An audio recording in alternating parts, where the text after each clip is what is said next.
Hi, my name is Kaifa, and I'm going to do my vlog on chapter 2 and chapter 3 of our reading on Horatio's Alger's activity on privilege and the topic of the bootstrap myth.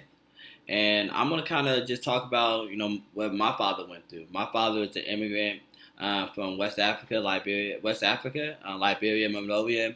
He came here when he was 18 years old, and came here for a better life.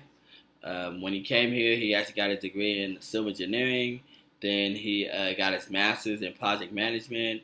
Then he got three other degrees. I'm not too sure what he got a degree in, but definitely I was able financially to be secure through his occupation. With that ability, it allowed me to have the cars that I wanted, the clothes, food security, and and definitely have that support. I both had both my parents in my life, and my mother and my father. Then I had brothers. So we all lived in the same house. So I had that privilege of being able to say, okay, I could do things like that. I could go to good. My parents made sure that I went to a good school. Got good education. But then, my dad, coming from being an immigrant, he didn't really know how to spend his money. He didn't know how to um, be financially secure. He wasn't financially knowledgeable, and so we still live in a low income community.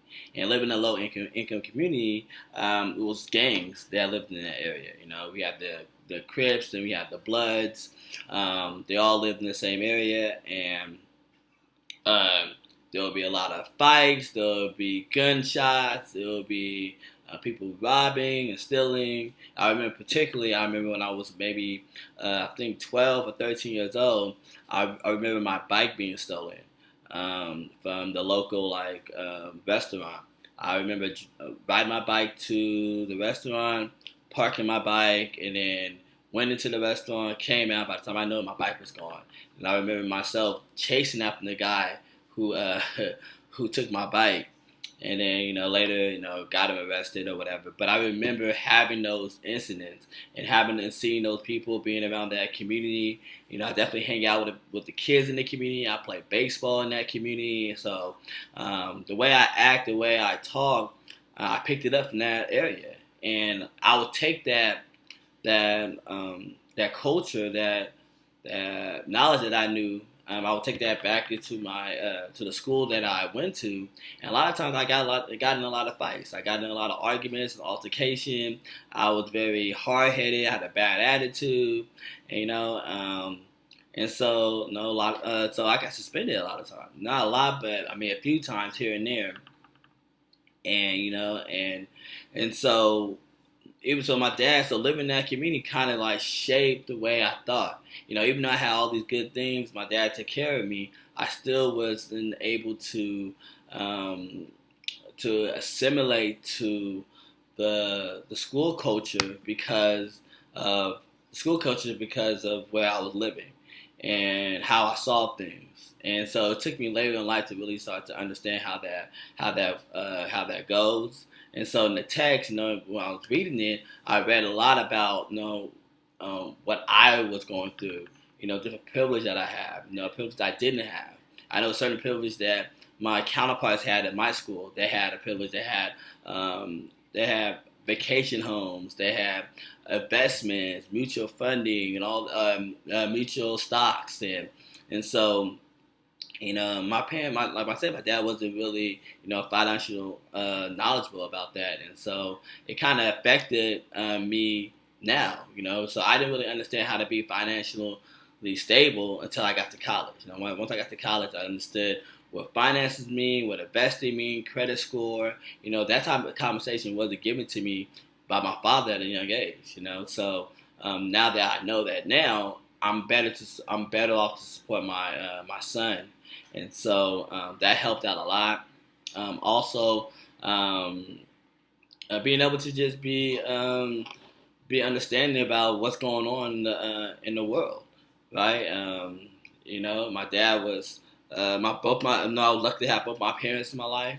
So that helped out a lot. So reading the text, I understood what privileges I had, what opportunities I had to give, and then I had to learn all the other things that helped me be successful in society.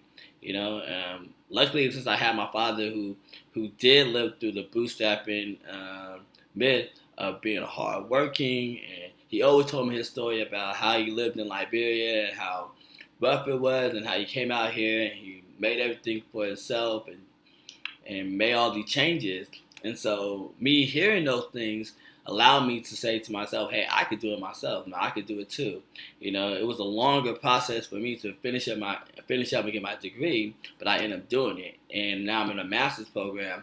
I'm like, okay, well, I could really finish it up. I just have to make sure that I stay focused. But reading about the different privilege that we have, that Horatio's outer activity, we know that, hey, that certain people are better off if they have a foundation of support. And so that helped me out a lot too, reading that text, because I know I mentioned this before, but I'm trying to create a mentoring program that supports students of color.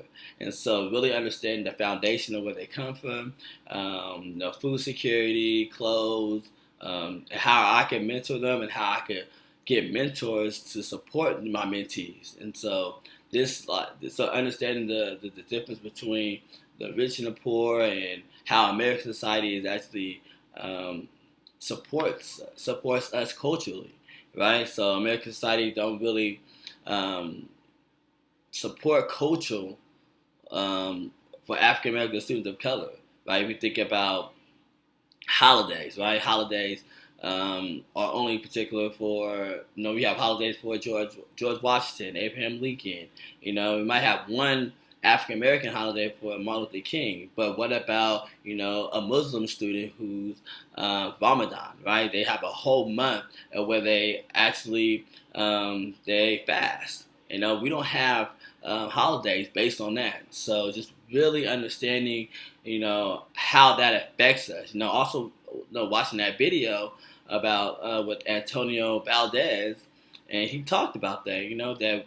That we sometimes we're not that our American society is not really supporting, everybody. It's not equality. It's not really helping, and it doesn't really allow people to be successful.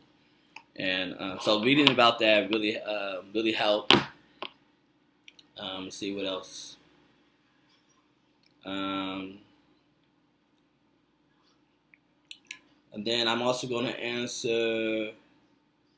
Let's see here. So, what is the significance of this text? Politically, socially, and historically, does the topic hold the same significance for you, or is this topic with which you have not previously engaged in any way? The significance of the text, like I said before, is about understanding our different culture, our social class, and understanding that we all come from different backgrounds. So how can we better support each other and make sure that we all become successful? And I actually seen this meme of like three people, right, who are watching a baseball game, right? You have one kid who's short. You have another one who's like medium sized. You have a tall one. You have a big fence, and so over the fence, and then they're all trying to watch the game. And then you have the tall one. They're all using the same blocks to stand on, right? But the short one can't see because he's short, right? He can't really see over the fence. But then you have a tall one who obviously is tall because of his height and genetics or whatever the case may be, but so he can see the game. Now, is that equal? It's not equal.